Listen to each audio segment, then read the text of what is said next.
ಹರಿಹರದ ಪಂಚಮಸಾಲಿ ಪೀಠದ ವಚನಾನಂದ ಸ್ವಾಮೀಜಿ ವಿರುದ್ಧ ದಾಖಲಾಗಿರುವ ಫೋಕ್ಸೋ ಪ್ರಕರಣಕ್ಕೆ ಸಂಬಂಧಿಸಿದಂತೆ ಶ್ರೀಗಳ ನಿರೀಕ್ಷಣಾ ಜಾಮೀನು ರದ್ದುಪಡಿಸುವಂತೆ ಕೋರಿ ಸಲ್ಲಿಕೆಯಾಗಿರುವ ಅರ್ಜಿಯ ವಿಚಾರಣೆಯನ್ನು ಜಿಲ್ಲಾ ವಿಶೇಷ ಫೋಕ್ಸೋ ನ್ಯಾಯಾಲಯ ಮತ್ತೆ ಜೂನ್ 11ಕ್ಕೆ ಮುಂದೂಡಿದೆ.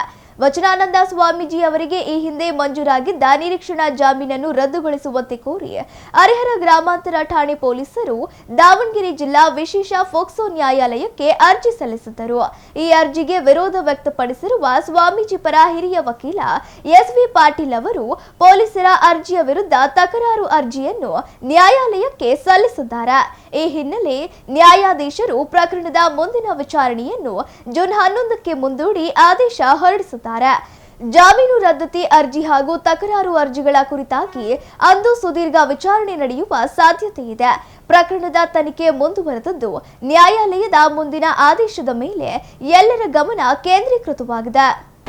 ಹರಿಹರದ ಶ್ರೀ ವಚನಾನಂದ ಮಹಾಸ್ವಾಮಿಗಳವರಿಗೆ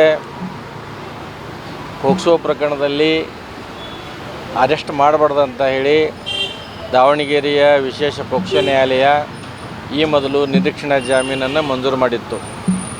ಸದರಿ ಆದೇಶ ಆದ ನಂತರ ವಚನಾನಂದ ಸ್ವಾಮಿಗಳ ವಿರುದ್ಧ ಒಂದು ಪೋಕ್ಸೋ ಪ್ರಕರಣ ದಾಖಲಾಗ್ತದೆ. ಆ ನಂತರ ಸದರಿ ಪ್ರಕರಣದಲ್ಲಿ ವಚನಾನಂದ ಸ್ವಾಮಿಗಳಿಗೆ ಮಂಜೂರು ಮಾಡಿದಂಥ ಜಾಮೀನು ಆದೇಶವನ್ನು ರದ್ದುಪಡಿಸಬೇಕಂತ ಹೇಳಿ ತನಿಖಾಧಿಕಾರಿಗಳು ಮತ್ತು ಪಬ್ಲಿಕ್ ಪ್ರಾಸಿಕ್ಯೂಟರ್ ಮಾನ್ಯ ನ್ಯಾಯಾಲಯಕ್ಕೆ ಅರ್ಜಿಯನ್ನು ಸಲ್ಲಿಸಿಕೊಂಡಿದ್ದರು.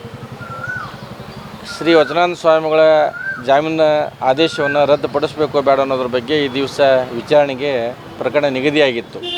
ಆದರೆ ಈ ದಿವಸ ಸರ್ಕಾರಿ ಅಭಿಯೋಜಕರು ಅಂದರೆ ಪಬ್ಲಿಕ್ ಪ್ರಾಸಿಕ್ಯೂಟರ್ ರಜೆ ಮೇಲಿದ್ದ ಕಾರಣ ಈ ದಿವಸ ಸದರಿ ಪ್ರಕರಣ ವಿಚಾರಣೆಗೆ ಬರಲಿಲ್ಲ. ಅದನ್ನು 11/6/2026ಕ್ಕೆ ವಿಚಾರಣೆಗೆ ನಿಗದಿಪಡಿಸಿದ್ದಾರೆ. ಸಂತ್ರಸ್ತ ಬಾಲಕರು ಮತ್ತು ಅವರ ತಾಯಿಯವರನ್ನು ಸಹ ಏನು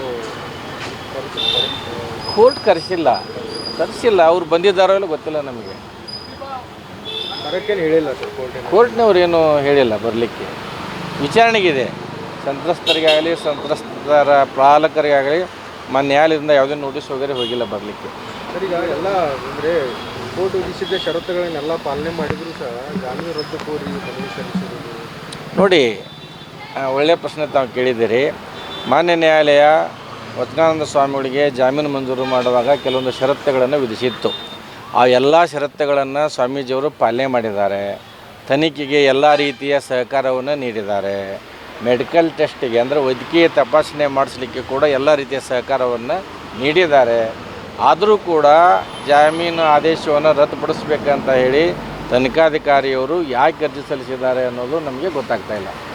ತನಿಖಾಧಿಕಾರಿ ಬದಲಾವಣೆಯೂ ಸಹ ಆಗಿದೆ ಸರ್ ಈಗ. ಹೌದು, ಮೊದಲು PSI ಅವರಿದ್ದರು. ಅವರನ್ನು ವರ್ಗಾವಣೆ ಮಾಡಿ ಅಲ್ಲಿ CPI ಅವರನ್ನು ತನಿಖಾಧಿಕಾರಿಗಳಂತೇಳಿ ನೇಮಕ ಮಾಡಿದ್ದಾರೆ. ಅದು ಯಾಕೆ ಮಾಡಿದ್ದಾರೆ ಅಂತ ಮಾಡಿದವ್ರನ್ನ ಕೇಳಬೇಕಾಗ್ತದೆ. ಹರಿಹರದ ಶ್ರೀ ವಚನಾನಂದ ಮಹಾಸ್ವಾಮಿಗಳವರಿಗೆ ಪೋಕ್ಸೋ ಪ್ರಕರಣದಲ್ಲಿ ಅರೆಸ್ಟ್ ಮಾಡಬಾರ್ದು ಅಂತ ಹೇಳಿ ದಾವಣಗೆರೆಯ ವಿಶೇಷ ಪೋಕ್ಸೋ ನ್ಯಾಯಾಲಯ ಈ ಮೊದಲು ನಿರೀಕ್ಷಣಾ ಜಾಮೀನನ್ನು ಮಂಜೂರು ಮಾಡಿತ್ತು.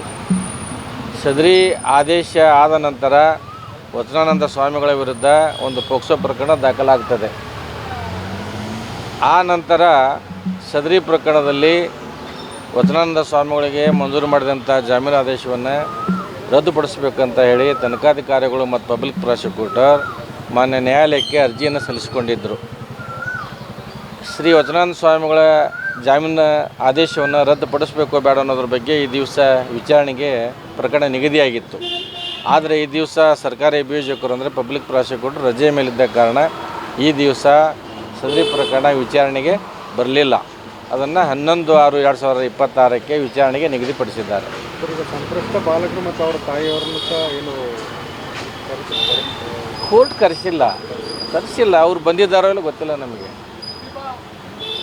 ಹೇಳಿಲ್ಲ ಸರ್, ಕೋರ್ಟ್ನವ್ರು ಏನು ಹೇಳಿಲ್ಲ ಬರಲಿಕ್ಕೆ. ವಿಚಾರಣೆಗಿದೆ.